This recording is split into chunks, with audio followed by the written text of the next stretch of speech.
Switching gears here, if you're planning a big party this weekend with lots of alcohol, you may want to think twice. States across the country are seeing alcohol shortages. Pennsylvania even announcing a limit on what consumers can buy. The impact can be felt all across sectors as delays, product shortages, and rising costs continue to impact businesses large and small due to this pandemic. And joining us now, Shawn Fitzgerald, Chief Marketing Officer at Thomas. Thank you for joining us. What is behind the liquor shortage that we're seeing for certain states? So thanks so much for having me. Yes, I went to Lehigh, so my apologies to all my good friends in Pennsylvania here. The Pennsylvania Liquor Control Board is limiting purchases to 2 bottles of bourbon, champagne, cognac, tequila, and different types of whiskey brands. This is primarily due to the fact that there's a shortage in the state. The shortage is driven by 2 or 3 main factors.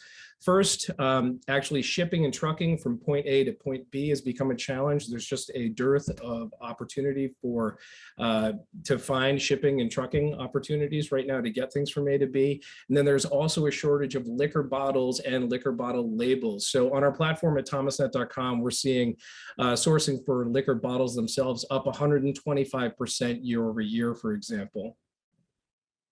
Shawn, do you think that we could see any sort of recovery for the liquor industry as far as the next year or even potentially the next 5 years with the rate that things are going? We can. I think it's, folks have been spending a lot of time at home. We're seeing some impact on furniture and other things as well from spending so much time at home. I think the liquor and beer consumption has gone up greatly at the same time there. So this is about finding that new normal for the manufacturers, as well as finding those new supply chains to move it through to get it to all the different locations that it's needed. We know this is definitely a party foul. So many people have changed their habits around liquor consumption during this pandemic. But as far as everyday people, what can they expect as far as products go to potentially have less inventory in stores or have difficulty finding? Sure. So one of the other big ones that I've been tracking here is furniture. Lots of folks, as they were home, were either buying new homes. We saw huge spikes. I think KB Homes had about 1.8 billion in back orders last time I checked. We're seeing lumber shortages because people are putting additions onto their homes. And folks are just staying in their homes and looking at their current decor and making decisions that, hey, maybe this just isn't for us anymore.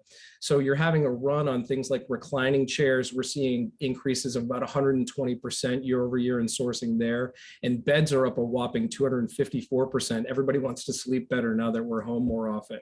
Underlying for furniture is a shortage of foam. So there's a shortage of the chemicals that go into makeup, the manufacturing of foam, but then there's also a foam shortage itself, which is obviously a huge component to furniture and most new types of bedding as well. So we're starting to see a real impact there. So I've been trying to keep an eye on Wayfair and some other places there to see what happens.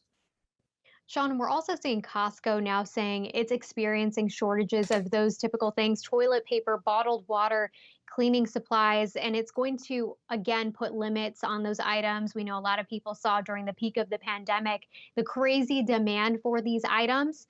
Do you think buyers should be worried about that right now? Well, we could see this in other stores, but the good news is the toilet paper shortage is primarily due to overconsumption in the form of stockpiling. So that exacerbates the strained shipping and logistics sector of the supply chain right now. The good news is it's not a dearth or scarcity of raw materials such as wood pulp that goes into making and manufacturing toilet paper. So as the Delta variant grows and you see new strains appear, people are defaulting to filling their cabinets with staples like toilet paper, paper towels, and bottled water. So this is just a human response to world events at the moment. So again, this should sort itself out. The great news we all saw early in the pandemic too is while there were shortages of toilet paper and bottled water, the supply chain keeps moving through and there would be new stuff there the next day or 2 days later. So this is a short-term thing, I think, for Costco or anywhere else that folks are experiencing this. It's good to hear, but you mentioned this should sort itself out. Is there anything that lawmakers can do to move things forward at this point in terms of these supply issues and the demand that we're seeing? Yes, so they can help support the reshoring movement. So one of the things that we're seeing on thomasnet.com is an increase of about 3x in people sourcing for suppliers in North America, so primarily Canada and the US. What reshoring means is that you're taking parts of your supply chain, that beautiful dance of all these different companies working together to contribute raw materials, components, services, and shipping to get things to a shelf in Costco or to a warehouse for Amazon. So it makes it easy for consumers to order.